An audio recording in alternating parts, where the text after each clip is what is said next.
this video, I will at least be getting this area ready to put all the stuff back together. So the trim piece and the baffle. There's a few things I need to do to get this ready. I kind of stopped at this part because I was really excited to get working on the trunk. And now that I'm at a standstill on the trunk because I can't get any wire, I'm going to go back to this. So for the most part, this is done. But as you can see, this isn't perfectly flat. There's some lumps. And then, I don't know if you noticed, but this whole side part right here is pushed in. It's not as flat as the rest. So I need to add some asphalt deadener over here to make the whole thing flat. I need to heat up around here and then press in the latches, make sure they fit right. I need to add some asphalt deadener around where the 8-inch speaker sits to make that flat. I need to take out the seatbelt assembly, put some asphalt deadener in there, so that's all 100% sealed off. So I need to trim some foam from a long time ago. So as far as asphalt deadener goes, I think that's all I need to do there. I can glue in my harnesses into the buckets that I have. This is the female end of an XT60 plug. I'm just going to CA glue it in there. And then I'll have this wire coming out from, the inside of the bucket so I can hook it up and put the speaker in and put all the stuff together. And then when it comes time, I won't have to take all this back apart to wire up the speaker. I can just go to the bottom where the other end of the plug will be flush with the bucket. So then I could put these speakers in that I've had sitting here for a while. As far as 6.5s, these are some Crossfire XT Pro 6.5s. They're nothing fancy, only 150 watts RMS. But they have a pretty good bandwidth. They play, I think, like 100 to like 9,000 or something like that. That's not really how I'm going to be using them, but these are really cheap. I think I got these on sale for like 30 bucks each or something. So because I had to buy so many of them, I didn't need anything crazy. Now this one, this isn't an ideal speaker, but it's a pretty decent speaker. DS18 Pro CF8 2.0. This is almost like a mid bass. I'm going to try to play this down to like 50 hertz. I'm probably just going to play this from like 50 to like 1,000. Just get a good little mid bass punch out of it, a little bit of warm vocals. And this is a 2 ohm speaker, so I can get full power out of my amp. So this is going to be bridged on half of one of these amps. So, and they're 1 ohm stable on each channel, so you can bridge them at 2 ohm. So, and I think it's going on one of the 500.4, so it should get like 700 watts or something crazy like that. It's probably not going to take all that. It's only rated for like 3 or 350 RMS. But, we'll see where we can go. That's going to be the one that I push to the limit and maybe end up putting some kind of like 8-inch mid bass or something like inverted or do something crazy. But I'm going to just start with that for now. So as far as that goes, that's it. Once I get all this flat, I'm going to put some regular sound deadener so it'll look like all this on the front part. Go across the front, and then I'll probably come all the way down, probably go into the side a little bit, like maybe kind of where that little harness is. So I'll have a little bit more of that cool depth bounce sound deadener look in the front. And probably going to start with the asphalt deadener because that's the biggest pain. Get the latches to fit, get all this flush, and get everything to fit. So I'll go ahead and start with that.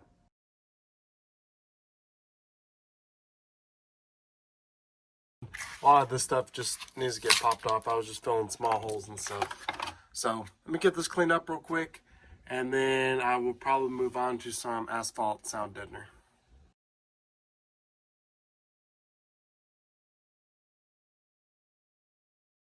All right, so I got all the extra foam cleaned up. You can see it back there. This whole cavity's full. This whole cavity's full. It was kind of hollow before underneath here, just where the bolts go. This was actually already good. Before I foamed it, I noticed that there was some asphalt deadener poking through some holes, so it had already been sealed up from when I did the trunk side, but I went ahead and just foamed the whole thing and then just pulled out whatever I needed to make room for the actual seatbelt to go in. Kind of foamed around this airbag assembly because I wasn't sure exactly how it fed into the trunk. The trunk should be completely sealed, but can't hurt to go ahead and double seal it. This may or may not affect the performance of the airbag. I'm not really worried about it because I never have anybody back here. The only cavity I did not fill was this upper part right here because this is where the sunroof drain goes. And if I put foam in there and it pinched it and clogged it, then I would possibly have some drips and leaks around here, and I did not want to deal with that. So I didn't fill that up, but that part was already addressed from the inside of the trunk, foamed, asphalt, and then regular sound deadener. So it should be solid already, all nice and sealed up. But I don't want to interfere, so I left that. Got these all these potential gaps filled. This potential gap's filled. Went ahead and just kind of filled some holes in here just because I had a little bit of the can left. So everything should be solid and sealed now. I may or may not have even needed all the stuff I just did, but it couldn't hurt. I got plenty of foam, so just went ahead and did it, you know. So the next step is going to be some asphalt deadener. So I need to add some asphalt deadener here to make this adapter for the 8-inch speaker sit flush. I need to add some asphalt deadener here. Maybe you can see a little better now how this part of the car protrudes out. And then you can see it's kind of flush with this asphalt deadener. So I need to add another piece kind of right here on both sides. And then from this point to this point down here, the aluminum baffle is not even going to sit against anything. So it's going to sit against something here, and it's going to sit against something here. So this needs to be flush. This needs to be flush. So I may add something to kind of help fix that gap. But the butyl base deadener and the foam may help with that. So I'm not sure about this yet, but definitely want to add some here. So all this is flat. And then this will all just be filled. I'll pack in deadener after I'm done. But to get a good initial seal, I need to flatten this out. And then for the speaker to sit right, I need to flatten that out. Then after do that, I'll probably get to the harnesses. But for now, I'm going to stick with the asphalt deadener and try to get all that knocked out. So if I need more, I can go ahead and order some and hopefully get it sometime next week. So let me go ahead and get doing some asphalt deadener and see if I can get all these little things worked out how I want to.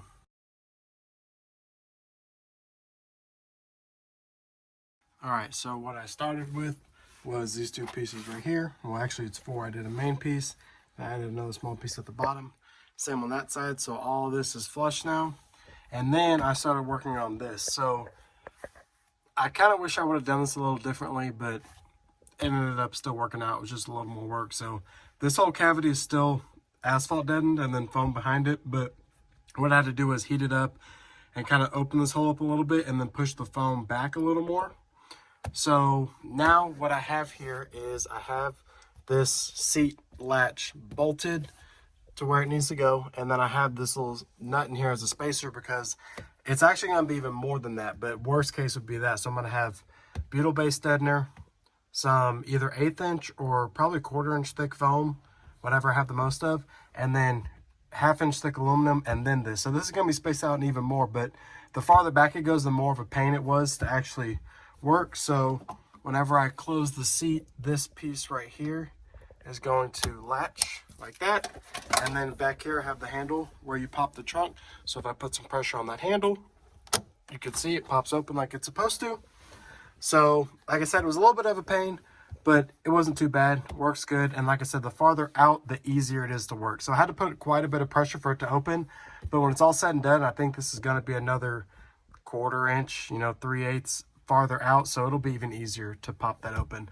I'm also not worried about this because I'm pretty sure my seats are just going to be down all the time. This is really going to be like if I'm parked somewhere for a long time or parked in a bad area, I'm going to fold my seats up to kind of hide all the stuff I got back here.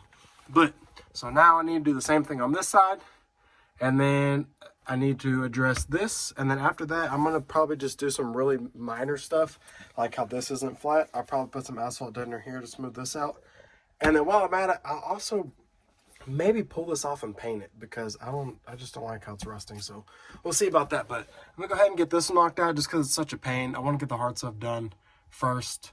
So let me get to that, and then we'll see what I'll do from there.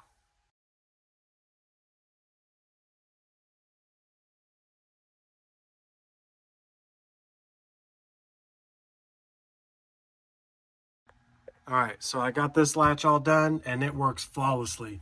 So then I came back to this side and made this one. Before this one, I had to pull it a little bit harder than I felt like I should. So I pulled it out, kind of cleaned it up a little bit, made a little more room, put it back in, and now it works perfectly. They both do all the clicks they need to do. The little pieces pop out. Everything does what it needs to do. Easy to unlatch, no problems. This is also worst case. The farther out they come, the better they work. And I think that by the time I'm done, these will be another 1/4 inch or so farther out. So they should work even better than they do now. So the next step, I'm going to go ahead and get this adapter to fit. So this adapter, what it does is it adapts the factory bolt pattern from the factory sub to a typical 8-inch speaker circle. So factory sub, the basket was like this. It had these tabs and it had 4 bolts. I believe right here, 1, 2, 3, and 4. So these holes are a little wacky now because I've pried them and screwed them, done some stuff. So I may need to straighten those back out a little bit. And this also isn't flat. You know, have these bolts sticking up. So I'm gonna do what I can to get this flat. Probably gonna fill in the divots with asphalt dender, and then if I can, maybe hammer some of the stuff down that sticks up a little bit. But it doesn't need to be perfect because all I'm doing is trying to get it close, and then I'm gonna put foam on the bottom of this when this bolts in, and then when the speaker goes to this, there'll also be foam. So it shouldn't be too hard to get this all sealed up, and that is exactly what I was talking about, why I wanted to wait to tint my windows, because I'm gonna be bumping it, doing all kind of stuff. So let me get this to sit flat, you know, all sealed up. There's these weird gaps and stuff, like the hole is big on the top and smaller on the bottom, so there's this weird thing. So I'm gonna do what I can to get it to be a good even surface for this to sit on. And then after that, really all I need to do is put the harnesses in for the speaker wire, and then I can drop all these speakers in. So let me go ahead and get this all worked out real quick.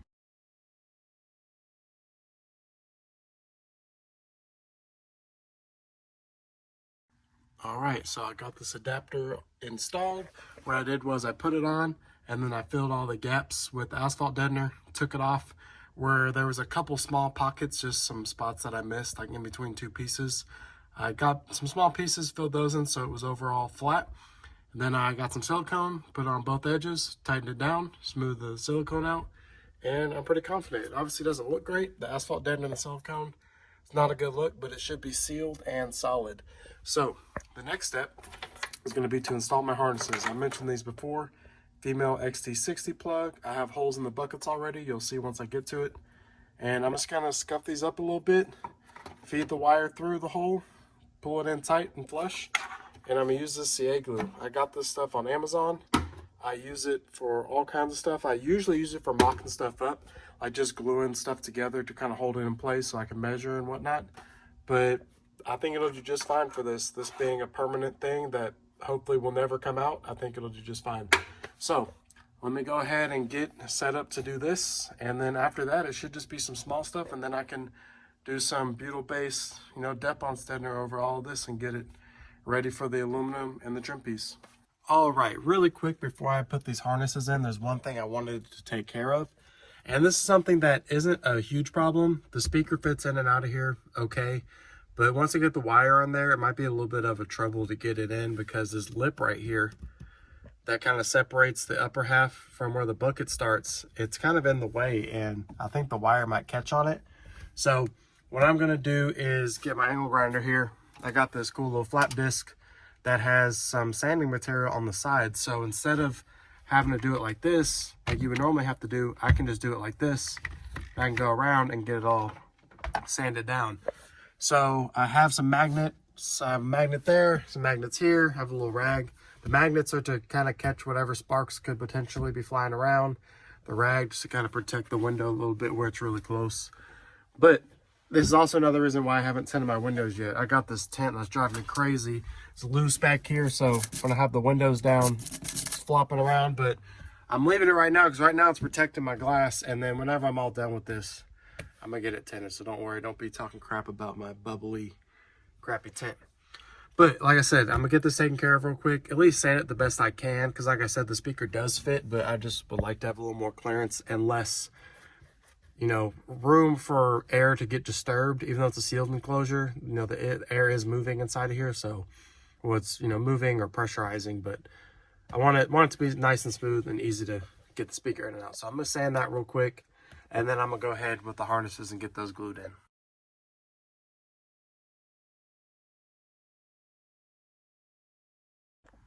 All right, that was extremely messy, but I got it opened up now. Still looks rough, but I'm gonna get some silicone and just kind of smooth it out, kind of fill in some of the stuff that got cut too much, and also it'll be a layer of protection for this so it doesn't rust. I'll get some silicone, smooth it out, but first I'm gonna clean all this up. So you can see my magnets caught quite a bit of metal, but they also caught a lot of the semi-melted asphalt deadener flying through the air. There's a lot in there, so I'm gonna get all this vacuumed up, cleaned up, and I'll throw some silicone, and while that dries, I'll go ahead and get the plugs glued into place.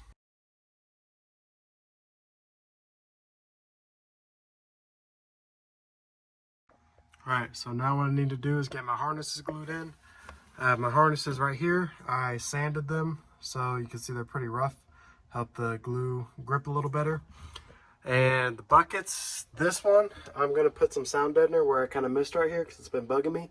And then on this one and this one over here, this one might be kind of a pain because now it's hidden behind a bunch of stuff.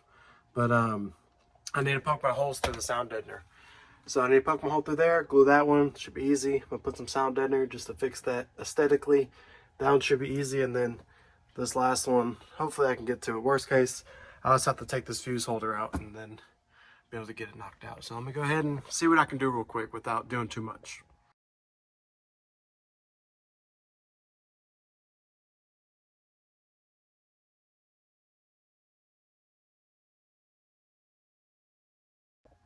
All right, I got these two glued in. So 1 6.5, 1 8 from the inside. I can't really see myself. I can't really fit my head in here. But got glue on the inside too. So what I got here now is I got my wire.